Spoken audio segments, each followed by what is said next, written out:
ഇപ്പൊ നബി സല്ലല്ലാഹു അലൈഹി വസല്ലമയോട് അള്ളാഹു പറഞ്ഞെന്താ, നിന്നെ ഞാനൊരു സാക്ഷിയായിട്ടാണ് അയക്കുന്നത്, സന്തോഷവാർത്ത നൽകുന്നവനായും താക്കീതുകാരനായിരുന്നു.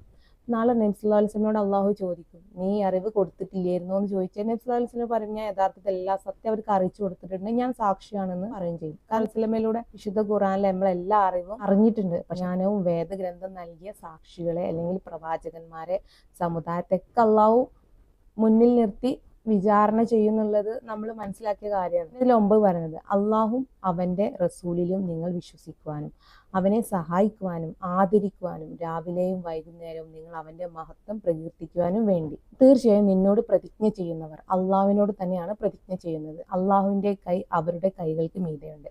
അതിനാൽ ആരെങ്കിലും അത് ലംഘിക്കുന്ന പക്ഷം ലംഘിക്കുന്നതിന്റെ ദോഷഫലം അവന് തന്നെയാവും. അവൻ അള്ളാഹുമായി ഉടമ്പടിയിൽ ഏർപ്പെട്ട കാര്യം വല്ലവനും നിറവേറ്റിയാൽ അവന് മഹത്തായ പ്രതിഫലം നൽകുന്നതാണ്. ഇവിടെയാണ് നമ്മളെ പോയിന്റ് എടുക്കുന്നത്. കാരണം നമ്മുടെ കൈകൾക്ക് മീതെ അള്ളാഹിന്റെ കൈയുണ്ട്. അപ്പൊ അതുകൊണ്ട് തന്നെ നമ്മൾ എന്ത് കരാറ് കൊടുക്കുകയാണെങ്കിലും എന്തെങ്കിലും ഉടമ്പടിയിൽ ഏർപ്പെട്ട് കഴിഞ്ഞാൽ അത് നമ്മൾ പാലിക്കണം. പാലിച്ചിട്ടില്ല എന്നുണ്ടെങ്കിൽ അത് നമുക്ക് നല്ലതല്ല. എന്നാൽ അത് പാലിക്കുകയാണെങ്കിലും ഉടമ്പടി നമ്മൾ നിറവേറ്റുകയാണെങ്കിലും അള്ളാഹിന്റെ അടുത്ത് നമുക്ക് പ്രതിഫലം ഉണ്ട് എന്നും പറയുന്നുണ്ട്. നമ്മുടെ കൈകളിൽ എങ്ങനെ അള്ളാഹുവിന്റെ കൈകൾ വരും? യഥാർത്ഥ സൃഷ്ടാവിനെ പറ്റിയുള്ള രഹസ്യങ്ങൾ നമ്മൾ മനസ്സിലാക്കി കഴിഞ്ഞിട്ടുണ്ടെങ്കിൽ തീർച്ചയായിട്ടും അതിന്റെ സത്യാവസ്ഥ എന്താന്നുള്ളത് നമുക്ക് അറിയാൻ പറ്റും. അതിൽ 11 പറയുന്നുണ്ട്.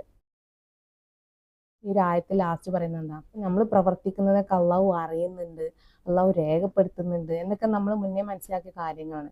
സൃഷ്ടാവിന്റെ കൈകൾ എന്ന അംശം നമ്മളെ വലയം ചെയ്യുന്നുണ്ട്, നമുക്ക് ചുറ്റിലുണ്ട്, നമ്മളെല്ലാ കാര്യം അതുമായിട്ടാണ് ബന്ധം. ഇനി അതേ കാര്യം തന്നെയല്ലേ നമ്മൾ തൊട്ട് മുന്നേ പറഞ്ഞത്, നമ്മുടെ കൈകളിൽ സൃഷ്ടാവിന്റെ കൈകളുടെ നാമുണ്ട് എന്ന് പറഞ്ഞത്. രണ്ടും സെയിം തന്നെയാണ്. നമ്മൾക്ക് ഈ ഒരു സീക്രട്ട് മനസ്സിലായതുകൊണ്ട് ഏതൊരു അധ്യായത്തിലേക്ക് പോയി കഴിഞ്ഞാലും അവിടെ അതിനെ പറ്റി പറയുന്ന ഭാഗങ്ങൾ നമുക്ക് വേഗം തിരിച്ചറിയാൻ പറ്റും. അതിൽ തന്നെ 28-ാമത്തെ ആയത്ത് പറയുന്നത്, സന്മാർഗവും സത്യമതുമായി തന്റെ റസൂലിനെ നിയോഗിച്ചത് അവനാകുന്നു, അതിനെ എല്ലാ മതത്തിനും മീതെ തെളിയിച്ചു കാണിക്കാൻ വേണ്ടി. സാക്ഷിയായിട്ട് അള്ളാഹു തന്നെ മതി. ഇതിൽ തന്നെ നമുക്ക് ഏകദേശം കാര്യങ്ങൾ മനസ്സിലാക്കാം. സാക്ഷി ആരാണ്? അള്ളാഹു. കാരണം നമുക്ക് ചുറ്റിലും സൃഷ്ടാവ് വലയം ചെയ്യുന്നുണ്ട്, നമ്മളെല്ലാ കാര്യം അറിയുന്നുണ്ട്. അപ്പൊ വിശുദ്ധ ഖുർആനിൽ എല്ലാ സത്യങ്ങളും നബി സല്ലല്ലാഹു അലൈഹി വസല്ലം പറഞ്ഞിട്ടുണ്ട്, നമുക്ക് എത്തിച്ചു തന്നിട്ടുണ്ട്. പക്ഷെ സല്ലല്ലാഹു അലൈഹി വസല്ലമ ദൗത്യം നിർവഹിച്ചു പോയി. പക്ഷെ നമ്മളിലേക്ക് എത്തുമ്പോൾ അത് നമുക്ക് യഥാർത്ഥ സത്യങ്ങൾ വിവരിച്ചു തരാൻ എല്ലാ അറിവും ഉള്ള ഒരാള് നമ്മൾക്ക് കിട്ടിയില്ല. സല്ലല്ലാഹു അലൈഹി വസല്ലമ വിശുദ്ധ ഖുർആനിലൂടെ യഥാർത്ഥ സത്യങ്ങൾ വിവരിച്ചു തരുന്നുണ്ട്. എല്ലാ മതത്തിനും മീതെ ഇതാണ് യഥാർത്ഥ സത്യം എന്ന് തെളിയിച്ച് കാണിക്കുന്നുണ്ട്.